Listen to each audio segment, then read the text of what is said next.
Hello, Chair. The meeting's now live. That's great. Thank you very much. We'll get started then. So, good afternoon and welcome to Schools Forum. I'm Dave Jones and I'm the chair. Members of the public are invited to view this meeting online and the meeting is recorded. Forum members are requested to keep your cameras on during the meeting, but only turn on your microphones when you wish to speak. If you have any questions or comments to make on the reports, please use the chat function and simply state RTS, request to speak. Officers, please keep your cameras off until you are called to speak. I'm just going to ask everyone if they can confirm that they are present for the record. So, Jackie Collins. Present and correct. Thank you, Jackie. Simon Graham? No. Welcome to Jack Jones. Present. Hello. Well done. Hello, busy week. Welcome to Ruth Warswick. Hello. Hello, thank you. We have Sean Preston. Yeah, afternoon. Afternoon. Joe Cooper. No, Joe. Nis Hardingham. No, Nis. Nathan Waits. No. Sharon Burt. Good afternoon, everyone. Afternoon. Councillor Tom Coles. No. Councillor Leo Madden. No. Councillor Ryan Brent. Yep, I'm here. I've got poor signal, so I won't be able to put the camera on, otherwise I'll lose everything else, unfortunately. No worries about that, thank you. And Councillor Chris Dyke. Afternoon. Afternoon. Chris Academy. No, Chris. Cara Jewell.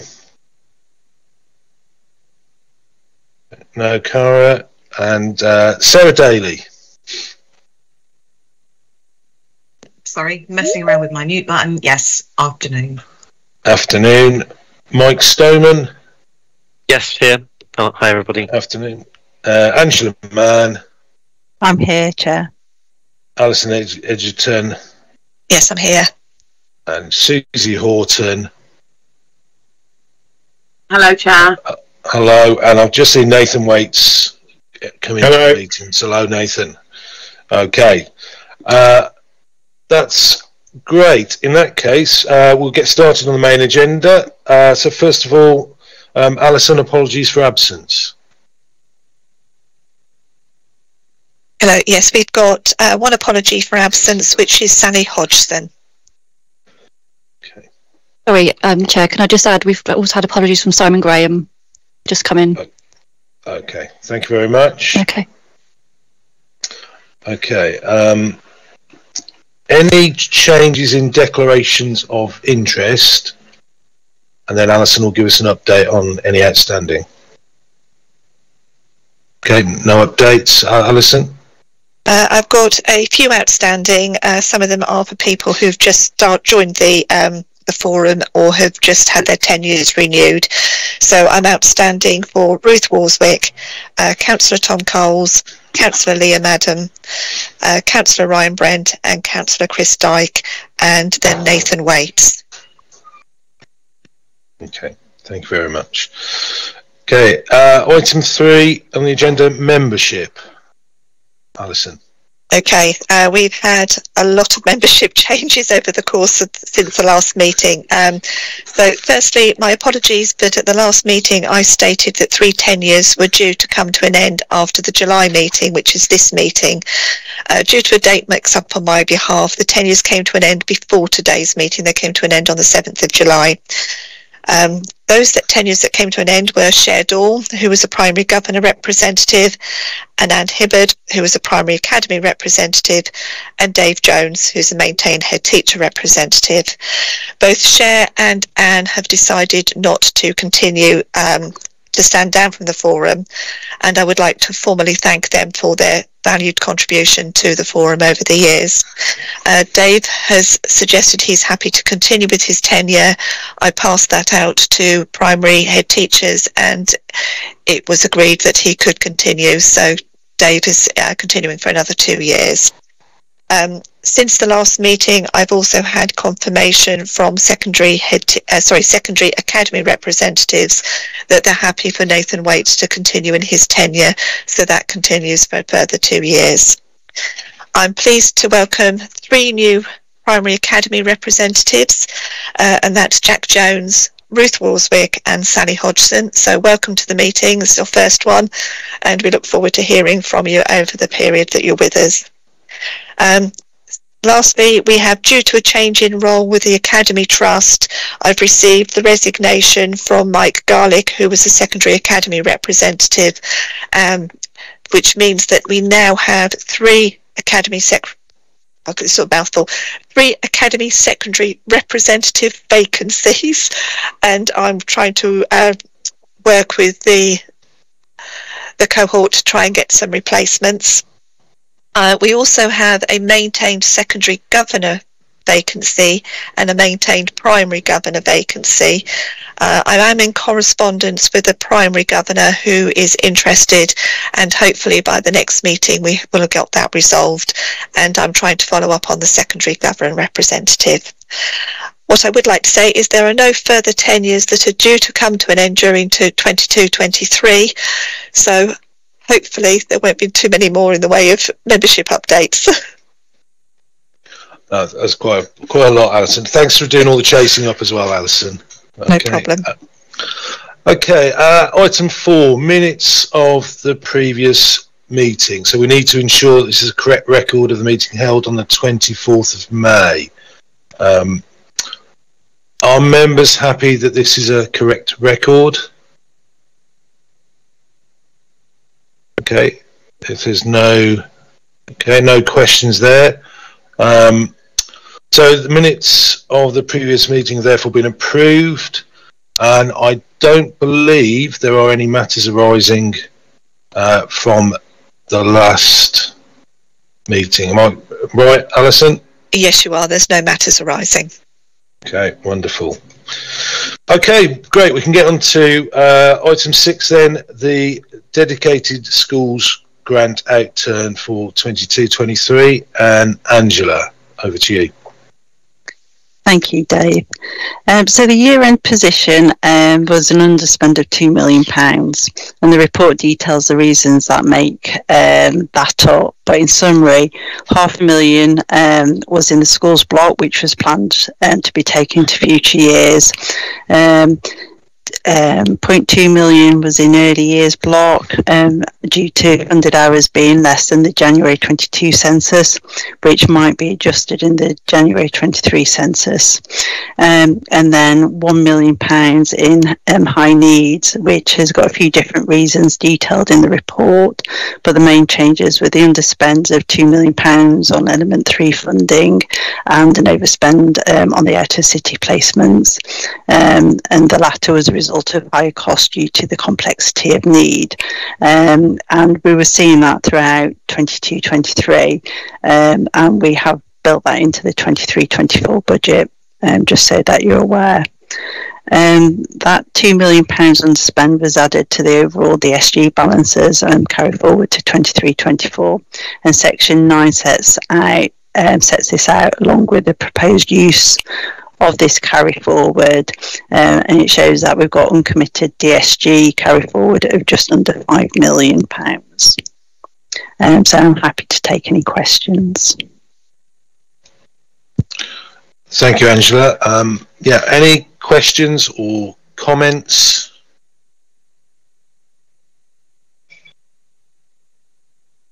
Mike. I think is it me? I think Okay, Sean first. yeah, Sean first. Yeah. No, Mike, please go ahead. It's absolutely fine.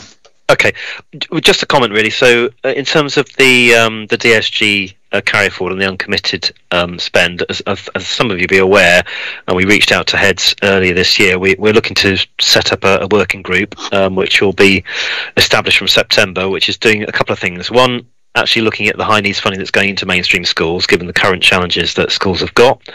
So we're looking at that. but also we're looking at the DSG carry forward and the uncommitted spend to see actually how we could use that to support schools, particularly around the SEND agenda, albeit that it'll be a one-off cost. And that could be revenue, could also be capital. But just to say that's in place, if anybody is interested in that and wants to join the working group, then please let me know. But we've had a very good response from head teachers, both primary, secondary and special, and we'll be taking that forward from September. Thank you, Mike. Sean.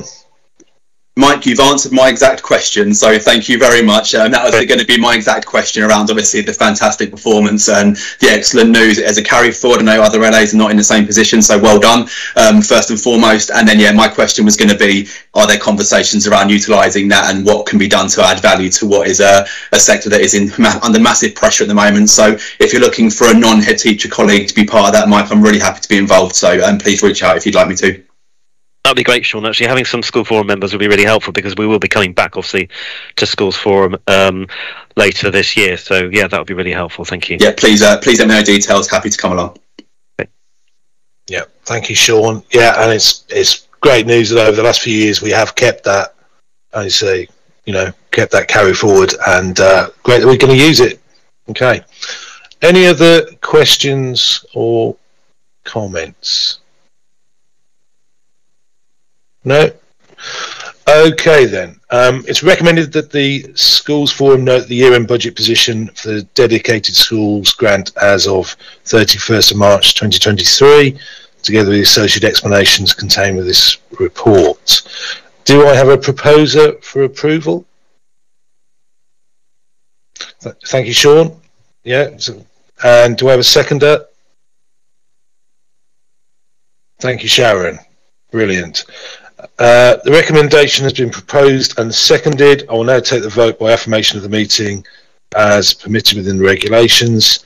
There is no dissent. The proposal is passed. Are there any objectors to this recommendation?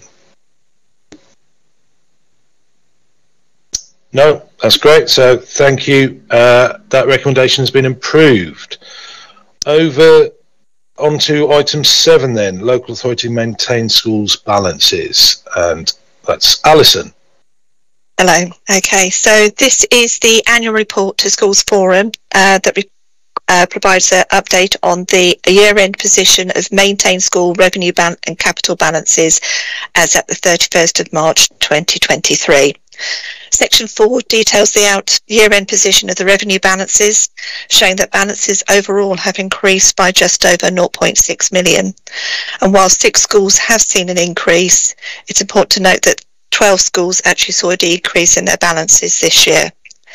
7 of those schools have balances in excess of 10%, and as an authority, they're not of concern. We have seen a school that has seen a reduction which is less than 25%, and that is being monitored through our regular meetings with them on a termly basis through our service level agreement. We have contacted 3 schools who have seen balances decrease significantly over the course of the year, and we do have 1 school that is in deficit. And the council is supporting the school that is in deficit, and we are developing a recovery plan with that school. Of the 3 schools that have been contacted, the details are in the report, and I would just like to point out that at the time of writing the report we hadn't had a response from St Jude's. Since the report was written, we have had a response from St Jude's, and we are in conversation with them. In addition to those schools with reducing balances, the report also looks at those schools with excessive balances, and at the end of 22-23 we had 2 schools that had uncommitted balances in excess of 20% of their budget share. The schools have been contacted and asking for information regarding their balances and the reasons for holding them, and those responses are detailed in the report. Section 6 goes through the capital balances, and there has been an increase in capital balances this year. This relates mainly to a large capital project which has been undertaken at one of the secondary schools. The report is recommended that schools note the level of maintained school balances as at 31st of March 2023 and the monitoring action being taken by the council, and I'm happy to take any questions. Thank you, Alison. Any questions or comments?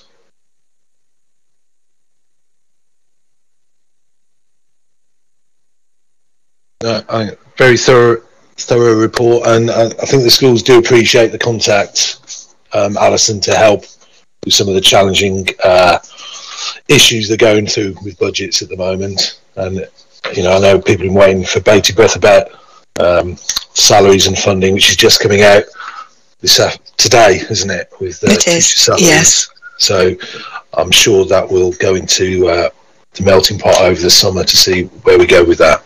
Yeah. Okay. No more questions or comments.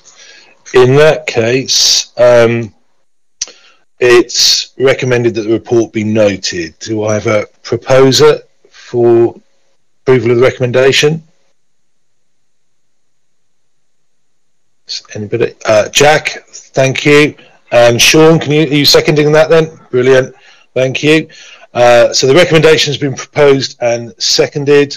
I'll now take the vote by affirmation of the meeting as permitted within the regulations. If there is no dissent, the proposal is passed. Are there any objectors to this recommendation?